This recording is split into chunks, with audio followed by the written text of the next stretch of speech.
Hello friends, कैसे आप सभी लोग। स्वागत है आप सभी का हमारे यूट्यूब चैनल इंग्लिश लिटरेचर 247 में। This is Haneef and today I am going to discuss some very important questions based on a very famous poem that is Evolution by Sherman Alexie. तो इसी से रिलेटेड हमारे आज के क्वेश्चंस होंगे। If you are preparing for DSSB TGT then this video is going to be fruitful for you. या आप किसी भी एग्ज़ाम की प्रिपरेशन करते हैं जिसके सिलेबस में इस पोम को इंक्लूड किया गया है, तो फिर ये वीडियो आपके लिए यूज़फुल होने वाली है। इससे पहले हमने कई सारी वीडियोस बनाई है DSSB TGT पे। यदि आपने उन वीडियोस को नहीं देखी है तो आप प्ले लिस्ट में जाकर वहाँ से वॉच कर सकते हैं। और यदि आप हमारे टेलीग्राम चैनल को ज्वाइन करना चाहें तो उसकी लिंक आपको इस वीडियो की डिस्क्रिप्शन बॉक्स में मिल जाएगी। वहाँ से आप हमारे टेलीग्राम चैनल को ज्वाइन कर सकते हैं। किसी भी एग्ज़ाम की कंप्लीट नोट्स के लिए आप मुझे कॉन्टैक्ट कर सकते हैं। नंबर आपको इस वीडियो की डिस्क्रिप्शन बॉक्स में मिल जाएगा। शुरू करते हैं अपने आज की इस वीडियो को। ये जो पोम है इवोल्यूशन, ये बेसिकली बेस्ड है, इसमें दिखाया गया है कि किस तरह से एक्सप्लॉयटेशन क्या है नेटिव अमेरिकन का, तो उसी पर ये पोम बेस्ड है। तो क्वेश्चन को शुरू करते हैं। फर्स्ट है, who opens a pawn shop on the reservation in the poem. Pawn की मीनिंग होती है गिरवी पर रखना। तो एक गिरवी पर रखने वाली जो शॉप होती है वो कौन ओपन करता है, जो कि रिजर्वेशन के पास होती है। तो फर्स्ट का हमारा सही आंसर होता है बी, यानी कि बफेलो बिल। बफेलो बिल इसमें एक कैरेक्टर है और उसी के द्वारा ये शॉप ओपन की जाती है। Next question is second, where is pawn shop located. ये जो पॉन शॉप होती है कहाँ पे है आपको बताना है। तो सेकंड का हमारा सही आंसर होता है बी, यानी कि ऑन द रिजर्वेशन। ये रिजर्वेशन के पास होती है। Next question is third, what is pawn shop located near. और ये किस चीज़ के पास, किस चीज़ के नियर लोकेटेड है, किस चीज़ के पास में लोकेटेड है। तो थर्ड का हमारा सही आंसर होता है सी, अ लिक्कर स्टोर के पास में होती है। Next question is fourth, how long is pawn shop open each day. हर दिन कितने घंटे के लिए ओपन रहते हैं पॉन शॉप। तो फोर्थ का हमारा सही आंसर होता है डी, यानी कि 24 आवर्स। 24 आवर्स 7 डेज ओपन रहती है। Next question is fifth, what item took Inez Muse 12 years to complete. कौन सा आइटम था जिसको बनाने में म्यूज को 12 ईयर्स लग गया कंप्लीट करने में। तो फिफ्थ का हमारा सही आंसर होता है B, a full length beaded buckskin outfit. ये जो आउटफिट होता है इसको बनाने में 12 साल लग गए थे। Next question is six, what do the Indians pawn last. कौन सी चीज़ होती है जिसको इंडियंस लास्ट में गिरवी रखते हैं। यहाँ पे जो इंडियंस का प्रयोग किया गया है ये कोई भारतीय की बात नहीं कर रहे हैं, बल्कि इंडियंस की मीनिंग यहाँ पे होती है नेटिव अमेरिकन्स। तो ये कहने नेटिव अमेरिकन्स जो होते हैं वो लास्ट में किस चीज़ की गिरवी रखते हैं। तो 6 का हमारा सही आंसर होता है डी, यानी कि देयर हर्ट्स, अपने दिलों को। Next question is seventh, how much does buffalo give for last item pond. जो लास्ट आइटम इन्होंने गिरवी पे रखा था उसके लिए बफेलो कितना पैसा देता है। तो सेवंथ का हमारा सही आंसर होता है B, $20। Next question is eighth, what does Buffalo Bill do after taking everything from Indians. Indians से हर चीज़ लेने के बाद में बफेलो बिल क्या करता है। तो एथ का हमारा सही आंसर होता है B, he closes the pawn shop. वो पॉन शॉप को बंद कर देता है। Next question is ninth, what does Buffalo Bill paint over the pawn shop sign. और इसके बाद में क्या करता है बफेलो बिल जो होता है, जो भी पॉन शॉप की साइन होती है उसके ऊपर किस चीज़ से पेंट कर देता है। तो 9 का हमारा सही आंसर होता है बी, यानी कि the museum of Native American culture. उसके ऊपर ये लिखता है, उसको हटा करके। Next question is 10th, how much does Buffalo Bill charge Native American to enter the museum. अब इस म्यूजियम में एंटर करने के लिए बफेलो बिल कितना चार्ज करता है हर एक अमेरिकन से। तो 10th का हमारा सही आंसर होता है A, $5। Next question is 11th, what does Buffalo Bill take from Indians besides material object.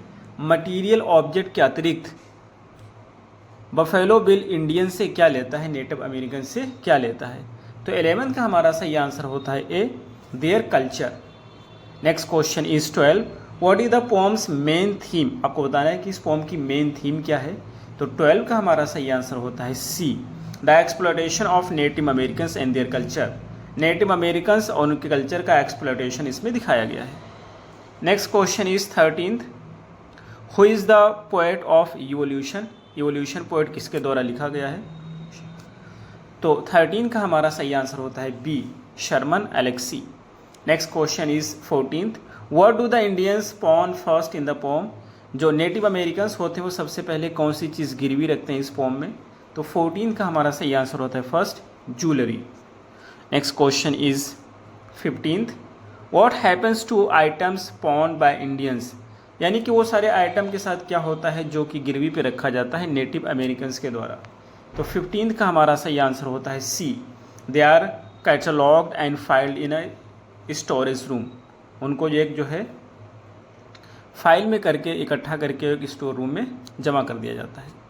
Next question is 16th, which of the following is not mentioned as something pawned by Indians.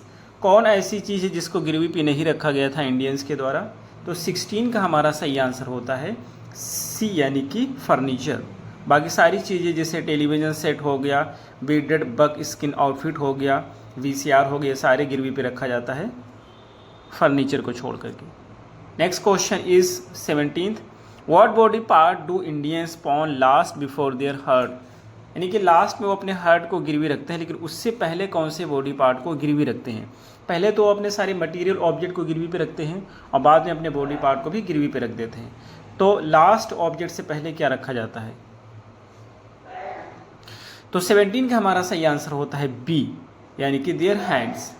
Next question is 18th, what happens when the last Indian has pawn everything but his heart. ये कहना चाहते हैं क्या होता है जो last Indian होता है वो हर चीज़ को गिरवी पे रख देता है अपने दिल के अलावा।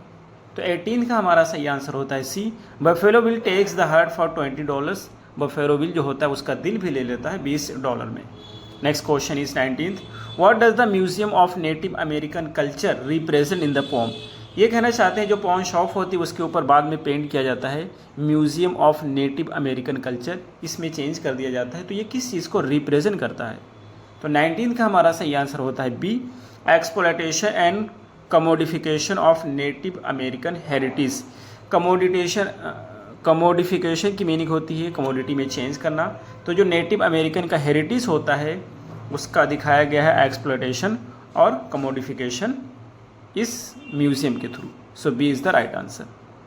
Next question is 20th, what type of business does Buffalo Bill run before creating the museum. Museum को क्रिएट करने से पहले किस प्रकार का बिजनेस रन करता था बफेलो बिल, तो 20 का हमारा सही आंसर होता है B, pawn shop. Next question is 21, why do the Native Americans come to the pawn shop. Native American pawn shop पे क्यों आते हैं, तो 21 का हमारा सही आंसर होता है C, out of depression to pawn their position. और डिप्रेशन से तंग आकर के वो अपनी जो पोजीशन में चीज़ें होती है उसको गिरवी रखने के लिए। Next question is 22, what does Buffalo Bill charge the Native Americans to see their own culture in the museum.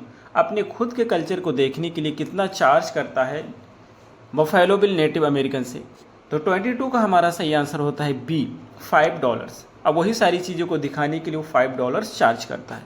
Next question is 23, what is the significance of the heart in the poem. इस poem में heart का क्या significance है आपको बताना है, तो 23 का हमारा सही आंसर है B, it represents the soul and essence of Native American identity. ये नेटिव अमेरिकन के आइडेंटिटी का इसेंस और सोल को रिप्रेजेंट करता है। Last question is 24, what tone does the poem Evolution use to convey its meaning. Evolution कौन सा tone use करता है इस मैसेज को कन्वे करने के लिए, यानी कि पोम का टोन क्या है, तो 24 का हमारा सही आंसर है बी, सटायरिकल एंड क्रिटिकल, यानी व्यंग्यात्मक और आलोचनात्मक। तो ये रहे हमारे आज के क्वेश्चन, हमें उम्मीद है आपको जरूर समझ आए होंगे। फिर मिलते हैं अगली वीडियो में, till then take care, have a good time.